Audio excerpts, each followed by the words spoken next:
someone shining a very bright light into my face, and no matter what, if they don't, even if they do that, I don't know nothing.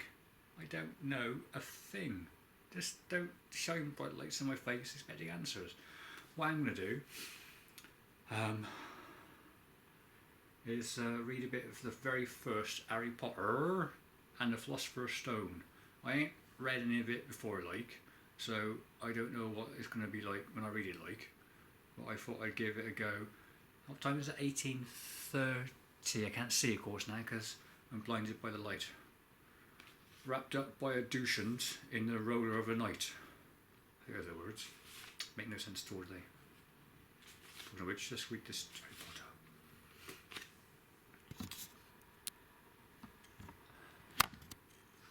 I don't know nothing, I keep telling you. Can't see now. Chapter 1, The Boy Who Lived. Just as well because she made some books, hasn't she? I can't see a thing. Mr. and Mrs. Dursley of number 4 Privet's Drive were proud to say that they were perfectly normal, thank you very much. They were the last people you'd expect to be involved in anything strange or mysterious, because they just didn't hold with such nonsense. Mr. Dursley was the director of a firm called Grunnings, which made drills. He was a big, beefy man with hardly any neck, although he did have a very large moustachophy. Mrs. Dursley was thin and blonde, and had nearly twice the usual amount of neck. She didn't in the film, did she? And in the film, he was a big fat bloke, wasn't he? Still there you are. That's artistic film licence for you. Mrs. Dursley was thin and blonde, had nearly twice the usual amount of neck, which came in very useful as she spent so much of her time craning over garden fences, spying on the neighbours. I find it best to close your curtains and just peek through. Never mind. It saves wringing your neck, doesn't it? The Dursleys had everything they wanted, but they also had a secret, and their greatest fear was that somebody would blind them with a video camera and discover it. They didn't think they could bear it if anyone found out about the Potters. Mrs. Potter was Mrs. Dursley's sister, but they hadn't met for several years. In fact, Mrs. Dursley pretended she didn't have a sister because her sister and her good-for-nothing husband were as un-Dursley-ish as it was possible to be. The Dursleys shuddered to think what the neighbours would say if the Potters arrived in the street. The Dursleys knew that the Potters had a small son too, but they had never seen him. This boy was another good reason for keeping the Potters away. They didn't want Dudley Dursley, mixing with a child like that. Dudley Dursley. When Mr. and Mrs. Dursley woke up on the dull grey Tuesday our story starts, there was nothing about the cloudy sky outside to suggest that strange and mysterious things would soon be happening all over the country. Mr. Dursley hummed as he picked out his most boring type of work, and Mrs. Dursley gossiped away happily as she wrestled a screaming Dudley into his high chair. I presume he's quite young then. What do you reckon? He's been wrestled screamingly into a high chair, or he could be quite old, and he doesn't fit. None of them noticed a large tawny owl flutter past the window. At 8:30, 1834 on my white clock, Mr. Dursley picked up his briefcase, pecked Mrs. Dursley on the cheek, and tried to kiss Dudley goodbye, but missed. Because Dudley was now having a tantrum and throwing his cereal at the walls. "Little tyke," chortled Mr. Dursley as he left the house. He got into his car and backed out of number 4's drive. It was on the corner of the street they noticed the first sign of something peculiar. I've noticed it before then. It was on a cat's reading a map. For a second, Mr. Dursley didn't realise what he'd seen. Then he jerked his head around to look again. There was a tabby cat standing, that's only page 2, on the corner of Privet Drive. But there wasn't a map in sight. What could he have been thinking of? It must have been a trick of the light. So I can't see. Mr. Dursley, didn't help either. Mr. Dursley blinked and stared at the cat, as you would. It stared back. I always lose staring contests because I got a squint and I always blink. Can't help it, I blink. I don't want to, I just blink. So I'm rubbish at staring contests. As Mr. Dursley drove around the corner and up the road, he watched the cat in his mirror. It was now reading the sign that said Privet Drive. No looking at the sign. Cats couldn't read maps or signs. Now reading the sign that said Privet Drive. No, looking at the sign. That's how I go now. It was now reading the sign that said Privet Drive. No, actually looking at the sign. Cats couldn't read maps or signs. Mr. Dursley gave himself a little shake and put the cat out of his mind. As he drove towards town, he thought of nothing except a large order of drills he was hoping to get that day.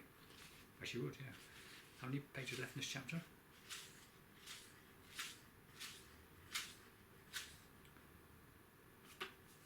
Quite a few. But we've all got one. On the edge of town, drills were driven out of his mind by something else. As he sat in the usual morning traffic jam, he couldn't help noticing that there seemed to be a lot of strangely dressed people about their own blouses. People in cloaks and blouses underneath their cloaks. Mr. Dursley couldn't bear people dressed in funny clothes. The get up she saw in young people. He supposed this was some stupid new fashion. He drummed his fingers on the steering wheel and his eyes fell on a huddle of these weirdos standing quite close by. They were whispering excitedly together. Mr. Dursley was enraged to see that a couple of them weren't young at all. Why, that man had to be older than he was, and wearing an emerald green cloak. The nerve of him wearing a cloak! At least he's dressed. But then it struck Mr. Dursley that this was probably some silly stunt. These people were obviously collecting for something. Yes, that would be it. The traffic moved on, and a few minutes later Mr. Dursley arrived in the Grunnings car park, his mind back on drills. Mr. Dursley always sat with his back to the window in his office on the ninth floor. If he hadn't, he might have found it harder to... I've got a bit of a cold, sorry. I've got to sniff it every now and again. Aside of that, I have to get my handkerchief out and wipe my nose, which is worse. Hard to concentrate on drawers that morning. He didn't see the owls swooping past in broad daylight. Though people down the street did, they pointed and gazed open-mouthed as owl after owl sped overhead. My nan used to have a collection of owls on her fridge magnets. Most of them had never seen an owl, even at night time. Mr. Dursley, however, had a perfectly normal owl-free morning. He yelled at 5 different people. He said, "I still can't see." He made several important telephone calls and shouted a bit more. He was in a very good mood until lunchtime, when he thought he'd stretch his legs and walk across the road to buy himself a bun from the baker's opposite. He'd forgotten all about the people in cloaks until he passed a group of them next to the baker's. He eyed them angrily as he passed. Yes, can't we keep wearing clothes, can we know? He didn't know why, but they made him uneasy. This lodger whispering excitedly too, and he couldn't see a single collecting tin. It was on his way back past them, clutching a large donut in a bag, that he caught a few words of what they were saying. The Potters, that's right, that's what I heard, yes, their son Harry. Mr. Dursley stopped dead. Fear flooded him. What's in his donut? He looked back at the whisperers as if he wanted to say something to them, but thought better of it. He dashed back across the road, hurried up to his office, snapped at his secretary not to disturb him, seized his telephone, and had almost finished dialing his home phone number when he changed his mind. He put the receiver back down and stroked his moustache, thinking, no, he was being stupid. Potter wasn't such an unusual name. He was sure there are lots of people called Potter, who had a son called Harry. Yes, come to think of it, he wasn't even sure his nephew was called Harry. He'd never even seen the boy. It might have been Harvey or Harold. There was no point in worrying Mrs. Dursley. She always got so upset at any mention of her sister. He didn't blame her. If he'd had a sister like that. But all the same, those people in cloaks. And yeah, I've read that one as well. Rewind. He didn't blame her. If he'd had a sister like that. But all the same, those people in cloaks. He found it a lot harder to concentrate on drills that afternoon, and when he left the building at 5 o'clock, he was still so worried that he walked straight into someone just outside the door. "Sorry," he grunted, as a tiny old man stumbled and almost fell. It was a few seconds before Mr. Dursley realised that the man was wearing a violet cloak. He didn't seem at all upset at being knocked almost to the ground. On the contrary, his face split into a wide smile, and he said in a squeaky voice that made passers-by stare, squeaky voice,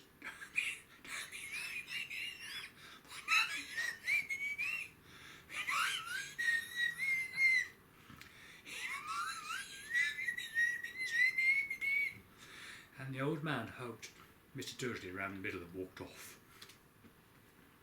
I must blow my nose. I can't. No, I must improve my nasal capacity.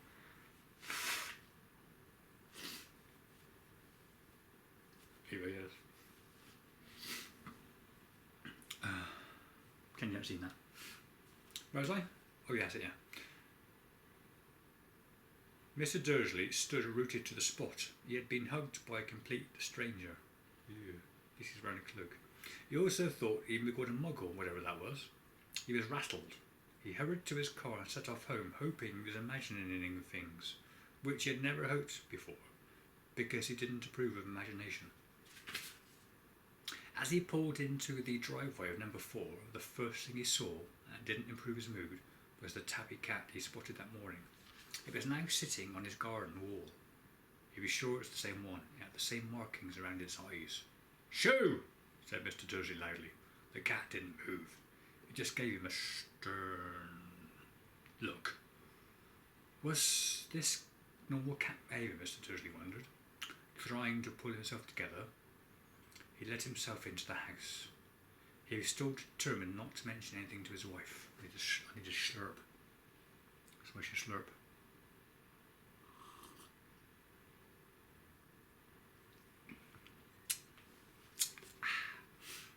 Mrs. Dursley had had a nice normal day. She had told him over dinner all about Mrs. Next Door's problems with her daughter and how Dursley learnt a new word, shan't. Mr. Dursley tried to act normally. When Dursley had been put to bed, he went into the living room in time to catch the last report on the evening news. And finally, birdwatchers everywhere have been reporting that the nation's owls have been behaving very unusually today. Although owls normally hunt at night and are hardly ever seen in daylight, there have been hundreds of sightings of these birds flying in every direction since sunrise. Experts are unable to explain why the owls have suddenly changed their sleeping pattern. The newsreader allowed himself a grin. Most mysterious. And now over to Lucy Very Sexy with the weather. Going to be any more showers of owls tonight, Lucy? Well, Ted, said the weatherman girl. Oh, I didn't change the time. Never mind. I don't know about that, but it's not only the owls that have been acting oddly today. Can't hear a voice. Viewers as far apart as Kent, Yorkshire and Dundee have been phoning in to tell me that instead of the rain I promised yesterday, they've had a downpour of shooting stars. Perhaps people have been celebrating bonfire night early. It's not until next week, folks, but I can promise a wet night tonight. Mr. Dursley sat frozen in his armchair. Shooting stars all over Britain, owls flying by daylight, mysterious people in cloaks all over the place, and a whisper about the Potters. Mrs. Dursley came to the living room carrying 2 cups of tea. It was no good. He'd have to say something to her. He cleared his throat nervously. No need.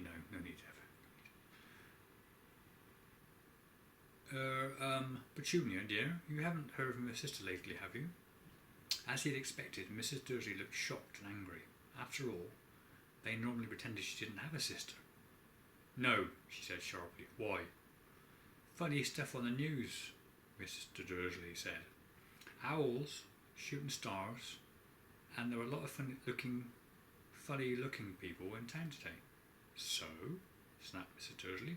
Well, I just thought maybe this something to do with, her lot. Mrs. Dursley sipped her tea through pursed lips. Mr. Dursley wondered whether he dared to tell her he'd heard the name Potter. Well, you'd think, she's sipping tea. She's likely to have used a cup which came from Potter. Still, he decided he didn't dare. Instead, he as casually as he could said, "Their son. He'd be about Dudley's age now, wouldn't he?" "I suppose so," said Mrs. Dursley stiffly. "What's his name again? Howard, isn't it?" "Harry." "No, it's Harry, isn't it? Nasty common name, if you ask me." "Oh yes," said Mr. Dursley, his heart sinking horribly. "Yes, I quite agree." He didn't say another word on the subject as they went upstairs to bed. While Mrs. Dursley was in the bathroom, Mr. Dursley crept to the bedroom window and peered down into the front garden. The cat was still there. It was staring down Privet Drive as though it was waiting for something to happen. Was he imagining things? Could all this have anything to do with the Potters? If it did, if it got out that they were arrested to peril, well, he didn't think he could bear it. The Dursleys got into bed and Mrs. Dursley fell asleep quickly, but Mr. Dursley lay awake, turning it all over in his mind. His last comforting thought before he fell asleep was that even if the Potters were involved, there was no reason for them to come near him and Mrs. Dursley. The Potters knew very well what he and Petunia thought about them and their kind. He couldn't see how he and Petunia could get mixed up in anything that might be going on. He yawned and turned over. It couldn't affect them. How very wrong he was. Yeah, still can't see. I'll have another snip of my blink.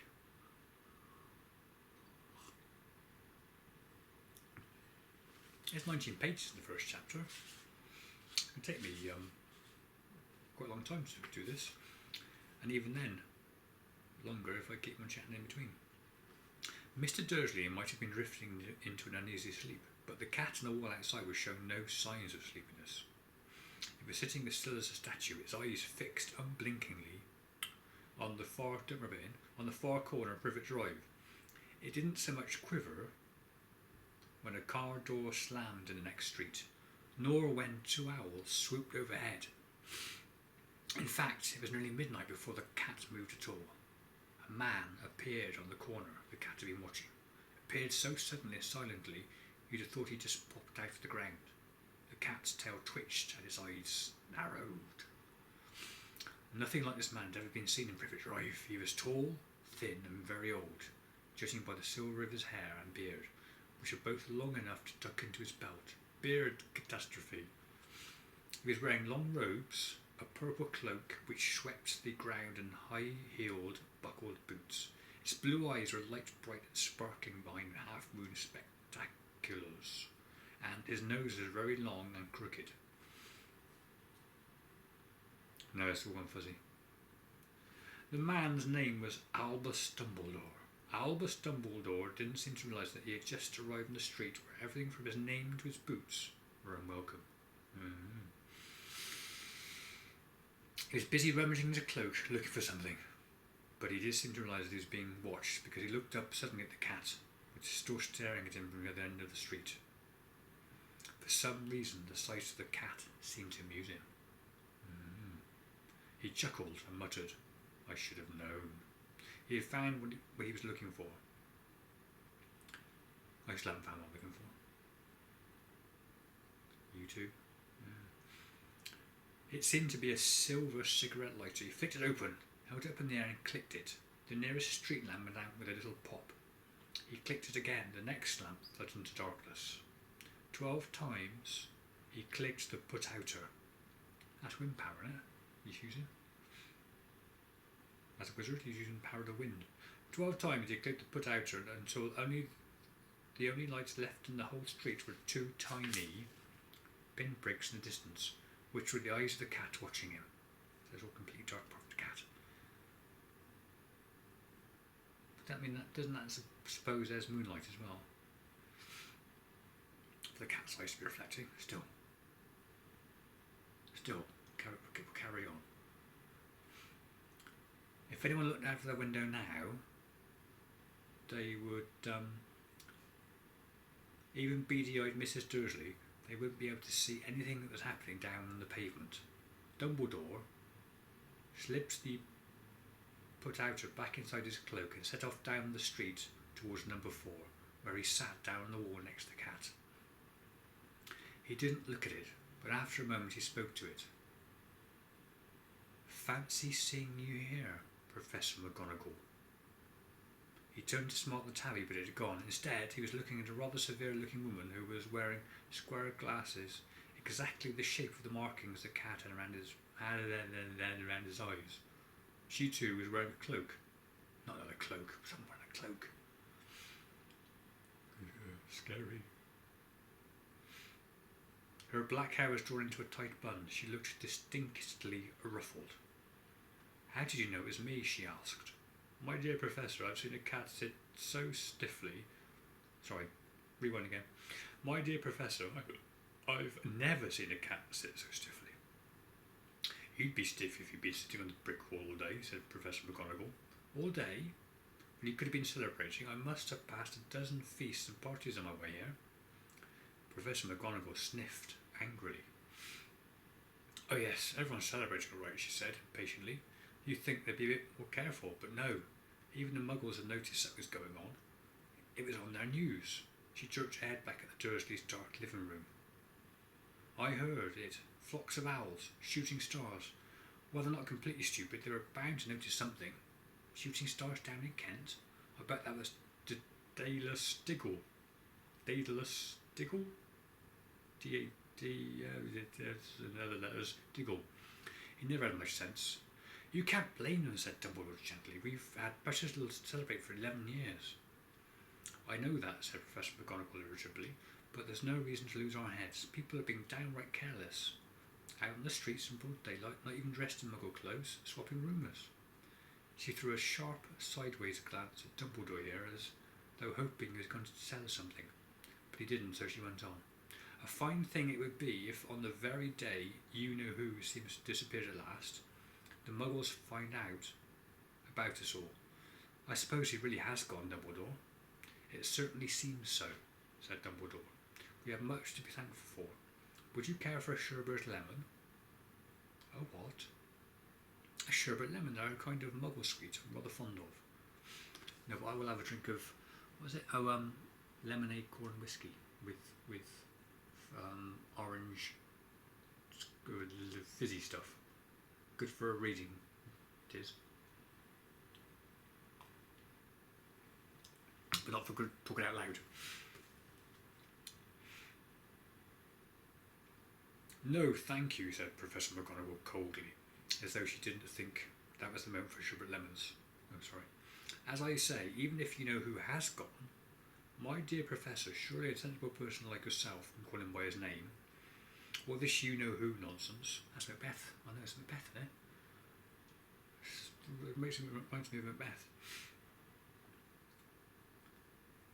"All this you-know-who nonsense for 11 years. I've been trying to persuade people to call him by his proper name, Voldemort." Professor McGonagall flinched, but Dumbledore, who was unsticking 2 sherbet lemons, seemed not to notice. "It all gets so confusing if we keep saying you-know-who. I've never seen any reason to be frightened of saying Voldemort's name." "I know you haven't," said Professor McGonagall, sounding half exasperated, half admiring. "But you're different. Everyone knows you're the only one you know, all right, Voldemort was frightened of." "You flatter me," said Dumbledore calmly. "Very nice, Jennifer. Voldemort powers I will never have, only because you're too, well, noble to use them. It's lucky it's dark. I haven't blushed so much since Madame Pomfrey told me she liked my new earmuffs." Professor McGonagall shot a sharp look at Dumbledore and said, "The owls are nothing to the rumours that are flying around." Sharp look, she had her ears. "You know what everyone's saying about why he disappeared, about what finally stopped him?" It seemed that Professor McGonagall had reached the point she was most anxious to discuss.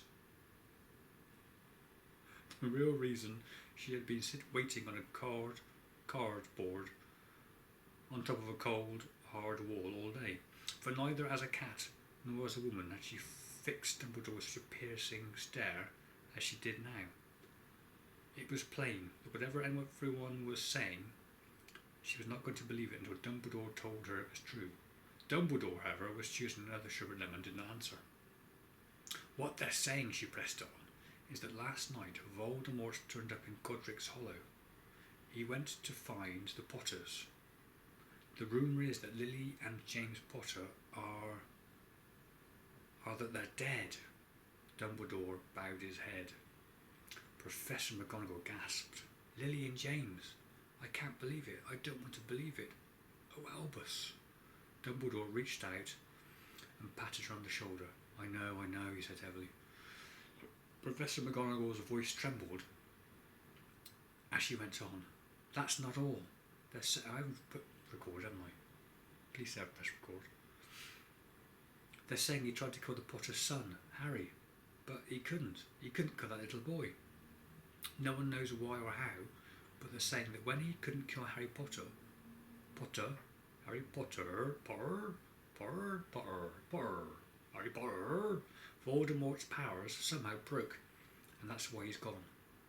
Dumbledore nodded glumly. It's true, faltered Professor McGonagall. After all he's done, all the people he's killed, he couldn't kill a little boy. It's just astounding.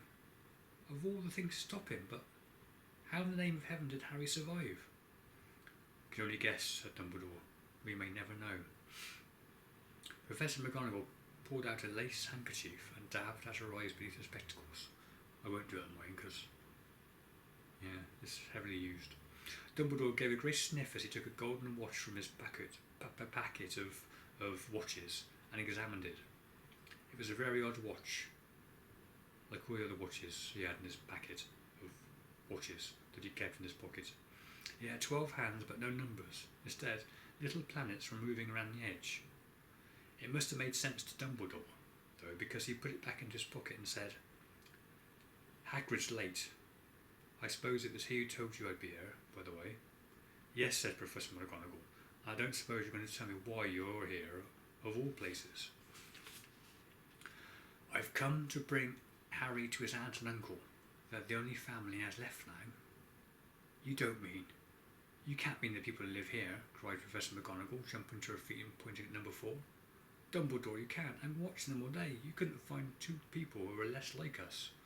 And I've got this son, Dudley Dursley. And what give him the name Dudley if he's got a surname Dursley? I just don't understand.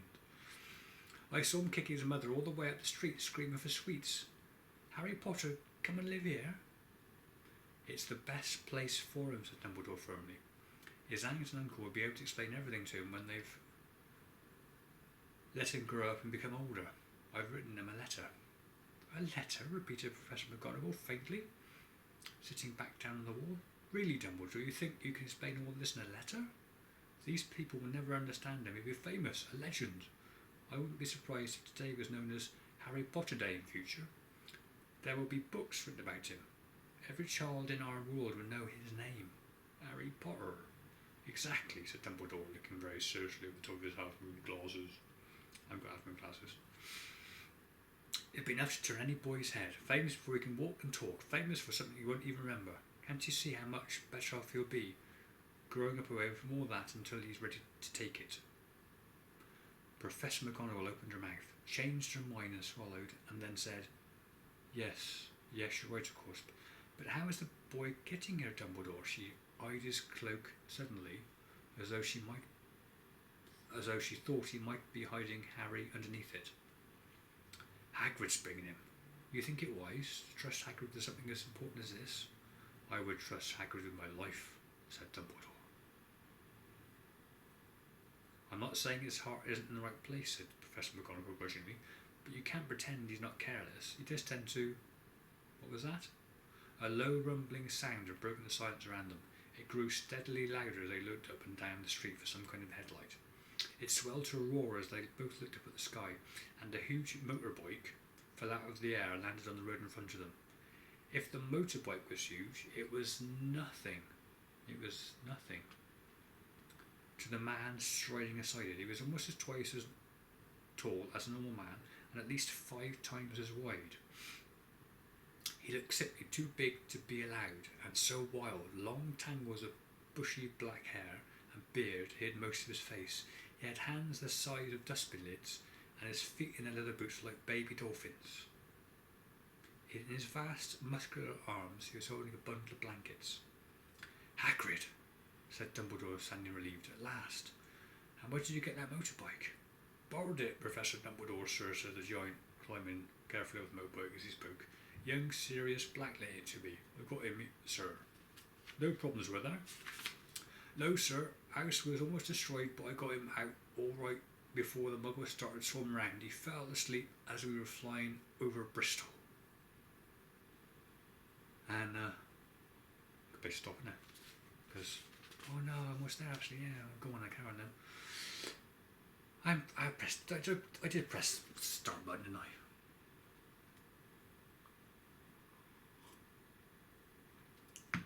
Otherwise, Dumbledore and Professor McGonagall bent forward over the bundle of blankets. Inside, just visible, was a baby boy fast asleep. Under a tuft of jet black hair over his forehead, they could see a curiously shaped cut, like a bolt of lightning. It's like in the film, isn't it? He's got one of those, isn't he? "Is that where?" whispered Professor McGonagall. "Yes," said Dumbledore. "You'll have that scar forever." "Couldn't you do something about it, Dumbledore?" "Even if I could, I wouldn't. Scars can come in useful. I have one myself above my left knee, which is a perfect map of the London Underground." "Well, give me a Hagrid. We better get over to the number 4 and get this over with." Dumbledore took Harry in his arms and turned towards the Dursleys' house. Could I say goodbye to him, sir?" asked Hagrid. He bent his great shaggy head over Harry and gave him. Then suddenly Hagrid let out a howl like a wounded dog. "Shh!" hissed Professor McGonagall. "You wake the Muggles." "Sorry," sobbed Hagrid, taking out a large spotted handkerchief and burying his face in it. "But I can't stand it. Lily and James dead, and poor little Harry off to live with Muggles." "Yes, it's all very sad. But get a grip, Hagrid, or we'll be found," Professor McGonagall whispered, patting Hagrid gently on the arm as Dumbledore stepped over the low garden wall and walked to the front door. He laid Harry gently on the doorstep, took a letter out of his cloak, tucked it inside Harry's blankets, and then came back to the other two. For a full minute,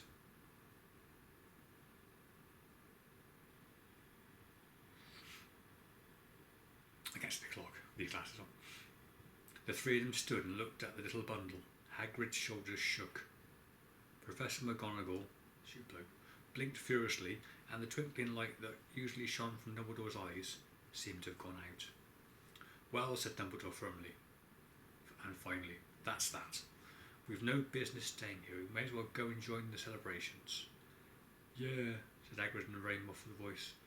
"I'd best get this bike away. Good night, Professor McGonagall." "Professor Dumbledore, sir."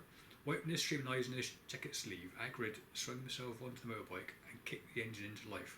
With a roar, it rose into the air and off into the night. "I shall see you soon, I expect, Professor McGonagall," said Dumbledore, nodding to her. Professor McGonagall blew her nose in reply. It's too far to reach. Dumbledore turned and walked back down the street. On the corner he stopped and took out the silver putter-outer. He clicked it once, and 12 balls of light sped back to the street lamps. The Privet Drive glowed suddenly orange, and he could make out a tabby cat slinking around the corner at the other end of the street. He could just see the bundle of blankets on the step of number 4. "Good luck, Harry," he murmured. He turned on his heel, is that which one? And with a swish of his cloak, thank goodness he was wearing one, he was gone. A breeze ruffled the neat hedges of Privet Drive, which laid silent and tidy into the inky sky.